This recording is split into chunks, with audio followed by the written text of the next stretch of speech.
তো বলি নাই এগুলো কোনো কিছু। ওর মা যে লিভিনে থাকে 8 বছর ধরে, আমি তো কোনো কিছু বলি নাই। কেন ছাড়, আমাকে আমার সব বলতে হইবে এখন।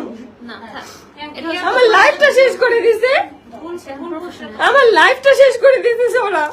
এখন পর্যন্ত আমার পিছনে এভাবে পড়ে আছে, এখন পর্যন্ত আমার লাইফে এভাবে পড়ে আছে ওরা। না লাইফ শেষ করবি না কিছু, ওরা যা এখন থেকে মানুষ যা জানতে চাইবে আমি সবকিছুর অ্যান্সার দিব। আমাকে জোর করে নিয়ে ওদিন আটকে তারপর বিয়ে পড়াইছে।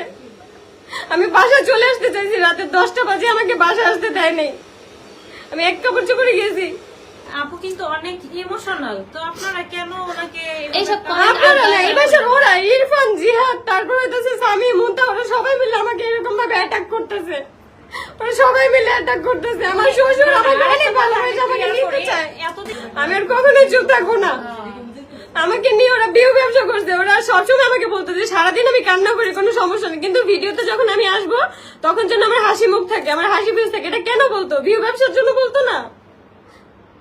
আমার মা আর বাবাকে শুধু 1,30,000 টাকা দেওয়া হয়েছে 1 কোটি টাকা ইনকামের মধ্যে। আর সবসময় ওর মাকে 40,000, 50,000 টাকা করে দেওয়া হইতো, মাসের বাজার দেওয়া হইতো, সবকিছু দেওয়া হইতো। আমার বাপ মারে কি দিছে, কি করছে আমার বাপ মার জন্য?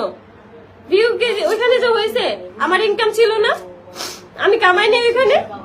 30 লাখ টাকা যদি আপু ইনকাম থাকে, সেখানে 10 লাখ কি আমার না? হ্যাঁ অবশ্যই, কারণ আপনারও তো শ্রম আছে এখানে। মিথ্যা কথা বলতেছে আমার নামে, আমার লাইফটা শেষ করে দিয়ে।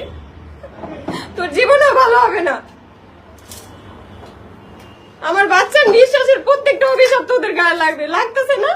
এখনই লাগতেছে। ভালো কিছু করতে পারবে, আমাকে আর ভালো থাকতে দিবে না। তোরা চায় যেন করে মারা যায়। আমার বাচ্চাটা রেখে যদি মারা যায়, আমার বাচ্চাটার কি হবে? আমার বাচ্চাটাকে কে দেখে রাখবে?